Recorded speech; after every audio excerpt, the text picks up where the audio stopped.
Eagle News Canada, I'm Anthony Sevilla, coming to you from Vancouver, British Columbia, bringing you news and commentary from across the country. Here are some of the stories we'll cover today. The City of Toronto is ready to enter Step 3 reopening. Huge fires rage in western US and Canada. Train traffic is restricted in parts of Canada's most western province because of the fire risk. Melbourne returns to lockdown as Australia scrambles to curb outbreak.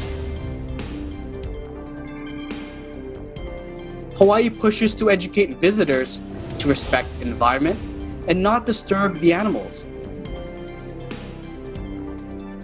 And in sports, we have updates from the NBA Finals. And now to the stories.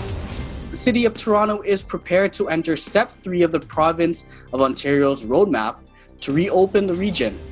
Here's Eagle News correspondent Yolanda Esprias with more. As of this weekend, Toronto is officially on the final step of reopening the economy, all thanks to decreasing new COVID cases and increasing vaccination rates across the city and the province of Ontario. What does Step 3 mean for Toronto? Largely, it means the following. Indoor dining is permitted. Indoor social gatherings and organized public events of up to 25 people are allowed, and cinemas, concert and theaters are now open with capacity limits. In addition, the following recreational amenities will be open Monday: indoor fitness centers, indoor weight rooms, indoor meetings and events that require a permit, indoor walking tracks, and community center spaces. Religious services, weddings and funerals with physical distancing are permitted. Social gatherings following religious services are limited to 25 people indoors or 100 people outdoors. All stores in shopping malls are open with the capacity limited to the total capacity of individual stores. Libraries are open to capacity limits with physical distancing of 2 meters. Museums, zoos, and other attractions are open but limited to 50% of the ticketed areas indoors. Amusement parks are open at 50% capacity. The city's must bylaws still remain in effect throughout Stage 3 of reopening. Mayor John Tory shares his optimism regarding the reopening, but still reminds Torontonians to continue practicing precautions. Take a look. All of this represents a very exciting moment for Toronto, but it doesn't take away from the fact we still have to follow the public health guidelines that are still in place, and most important of all, that we continue the push to get ourselves vaccinated and to urge other people around us to get vaccinated. But what is happening with the things that are opening up next week in our parks and recreational facilities and elsewhere is a true sign that normalcy is returning to the City of Toronto. We just want to keep it going in that direction and make sure that no backsliding takes place, especially when you look at some of the numbers that have been recorded in other places. As of Thursday, there are 24 new COVID cases in the city, 3 new hospitalizations, 2 new deaths, and 4 million doses of the vaccine have been administered. In Toronto, Yolanda Aspiras, Eagle News. We live in interesting times. When will American tourists be able to visit Canada again? Well, the land border between the two countries has been closed to non-essential traffic since March 21st of last year. The closure has been extended every month since. The latest deadline to reopen is Wednesday. Well, what will happen then? Well, the Canadian government says it will announce new travel measures tomorrow, but stops short of indicating the borders will reopen. Prime Minister Justin Trudeau says he would like to allow fully vaccinated Americans into the country by the middle of next month. And perhaps by fall, fully vaccinated tourists from the rest of the world will be welcome. If you're thinking about visiting here, well, maybe hold off for a day or so before making your plans to see when Trudeau plans to take the welcome mat out of storage. More than 1 million acres of the western US and Canada were in flames on Wednesday as multiple rages across the region, fueled by soaring temperatures and drought, and with little sign of letting up. Large areas of California were placed on red alert as several conflagrations continued to burn. Officials say the so-called river fire had still not been brought under control as it burned near Yosemite National Park. Firefighters are also concerned about the advance of the Dixie Fire further to the north. While 2020 was the worst year for fires in California's modern history, 2021 may already be breaking that record. But it was in the neighboring state of Oregon that the fires were doing most damage. Whipped up by dry conditions and strengthening winds, the bootleg fire has already devoured more than 200,000 acres, the equivalent of 120,000 soccer fields, forcing many residents to evacuate the area. Forest fires are also gaining ground across the border in Canada. According to local authorities, the west of the country, which suffered an unprecedented heat wave recently, has reported more than 35 new fires in the past 2 days. One of the main outbreaks covers more than 10,000 acres, and nearly 900 homes have been evacuated. Meteorologists say experts believe the heat wave has been worsened by global warming, and no improvement is expected in the coming days. The west of North America is caught up in a devastating vicious circle. Arid soil and parched vegetation, in turn, create conditions for higher temperatures, and repeated heat waves and reduced precipitation are an ideal combination for the development of fires. In eastern Canada, 1,000 people have had to be evacuated in recent days, especially among Indigenous communities in Ontario, which is the most populous province in the country. Canadian public transport restricts train operations in British Columbia due to fire risks in the region. Eagle News correspondent Michaela Salvo reports.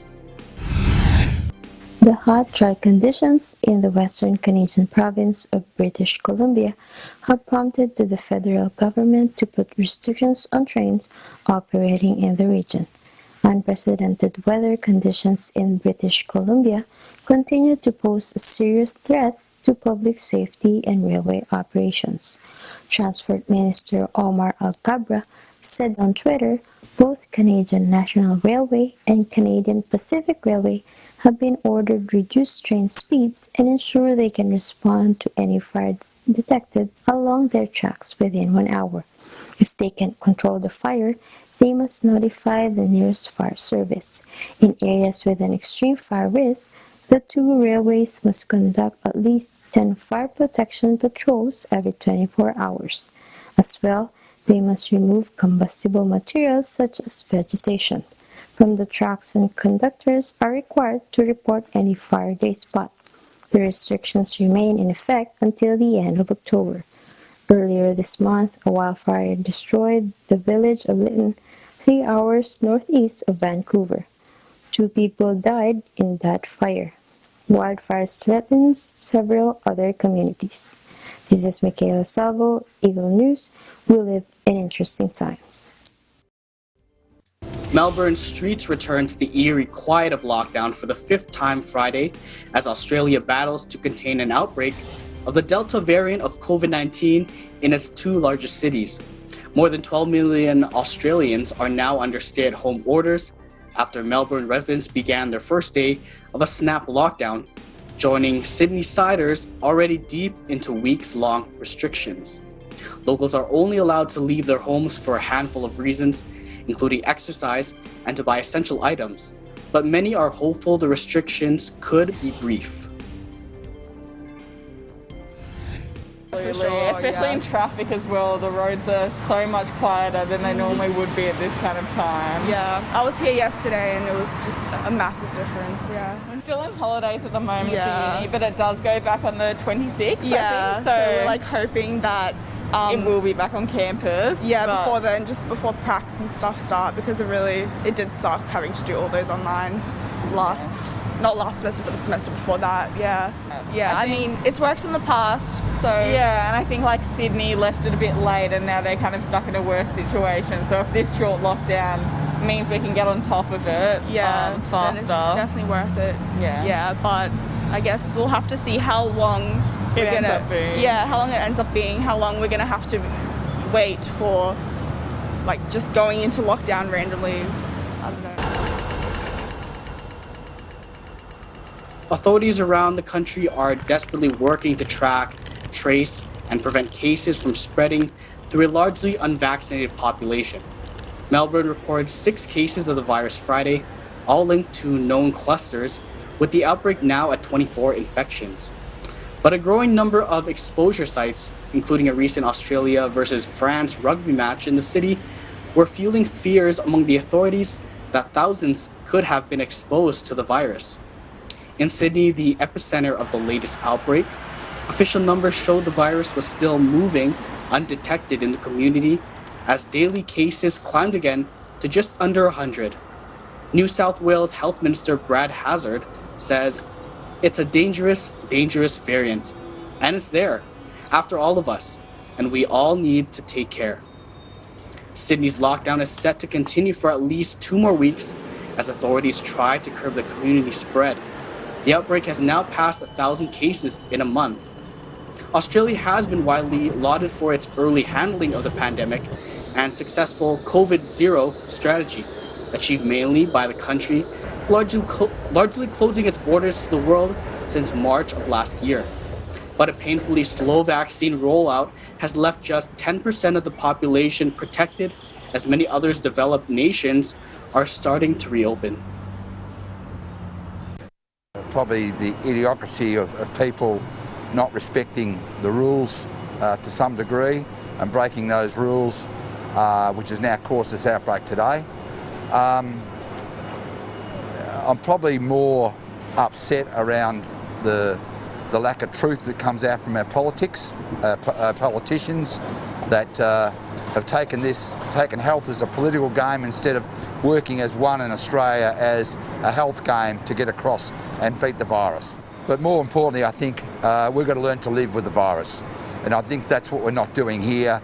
Everything that sort of comes out at the moment, we sort of just go reactive into let's lock the place down. What's not being understood is the mental health and the business impact. If you look around the city today, there's no one here. The city's asleep. And all of a sudden we go 2 steps forward and we go 15 steps back. So the only way out of this I see is go and get the jab. And as soon as we get the jab, as soon as we start to move on. More to come when we return. You're watching Eagle News Canada.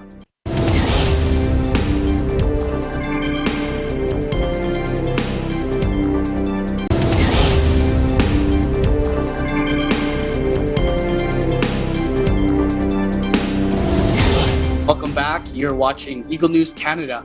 I'm Anthony Sevilla from Vancouver, British Columbia. As Hawaii slowly regains pre-pandemic conditions, with more and more visitors arriving, the state government is dealing with a growing problem with tourists disturbing and disrespecting the local wildlife. Joining me from Honolulu, Hawaii is Eagle News correspondent Alfred Asenas with more details. Aloha, Alfred. Aloha, Anthony, and everyone around the world. So let's put it this way.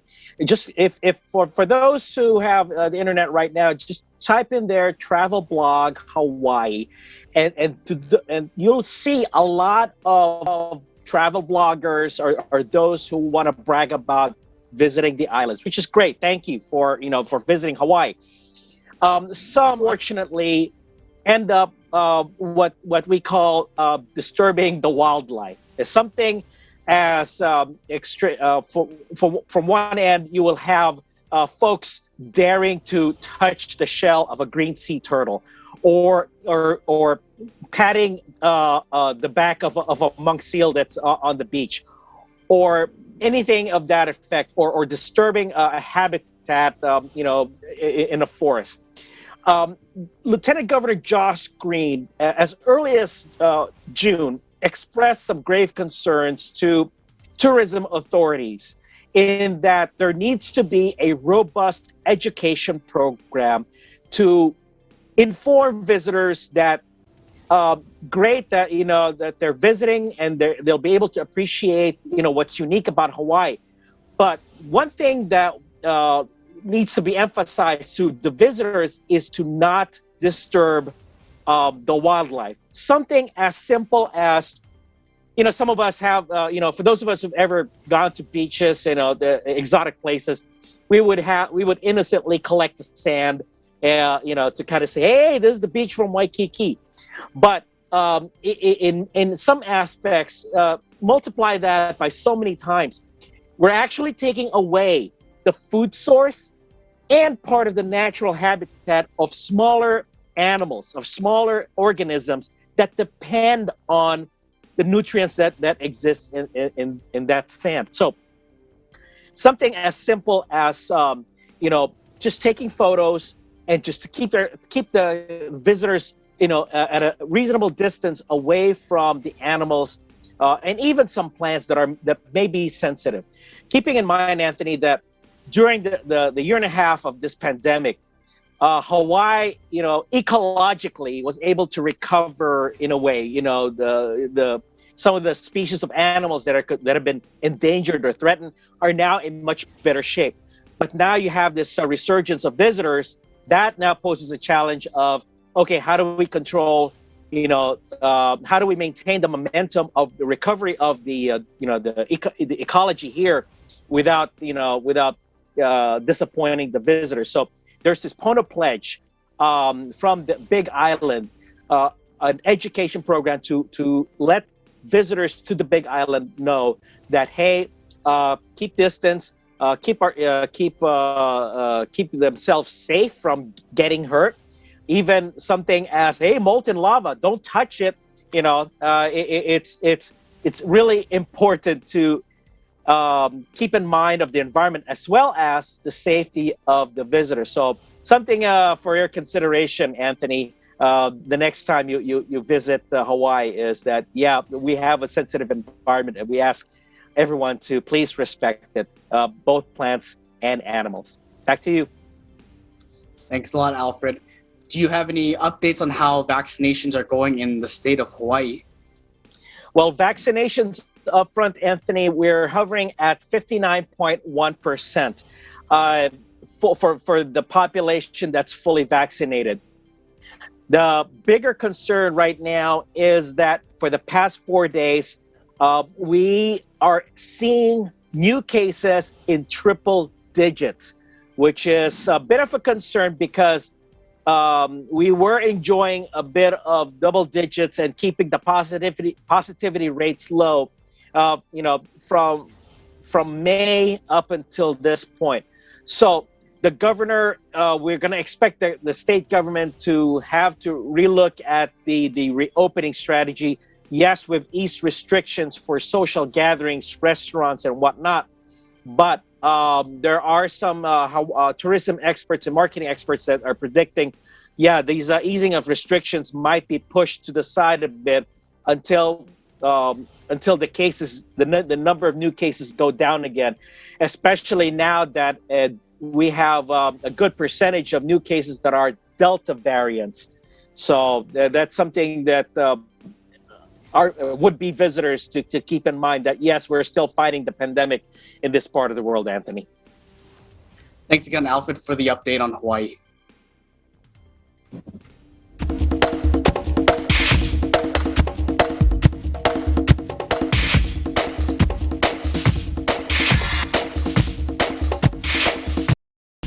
Now on to sports.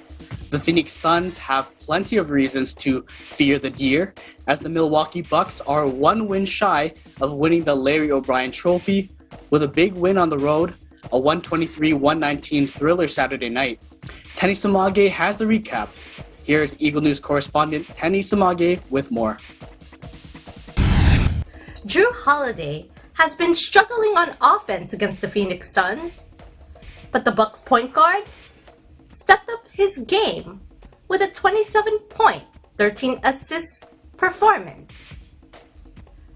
But it was Holiday's ferocious steal off of Suns guard Devin Booker that set up a game-winning alley-oop to Giannis Antetokounmpo with 13 seconds left to give the Bucks Game 5 and the chance to win their first NBA title in 50 years on Tuesday in front of home fans.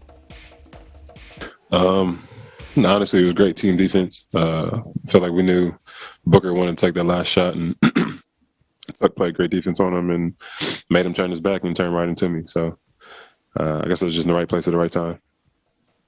Giannis took off, and he was calling for the ball. So at that point, I just threw it as high as I could, and only where Giannis could go get it, and he went up there and got it. I mean, they don't call him the freak for nothing, so I threw it as high as I could. Big time still.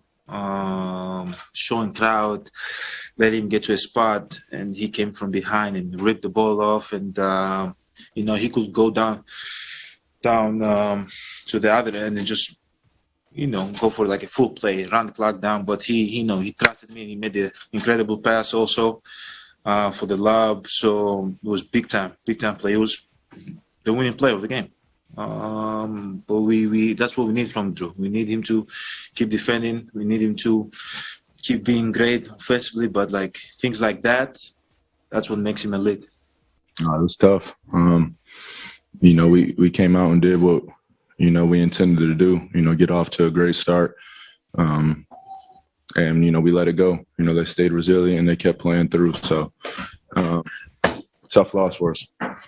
We'll have more highlights and news on Game 6 between the Bucks and the Suns here on Eagle News. In New York, Tenny Sumagi, Eagle News, we live in interesting times.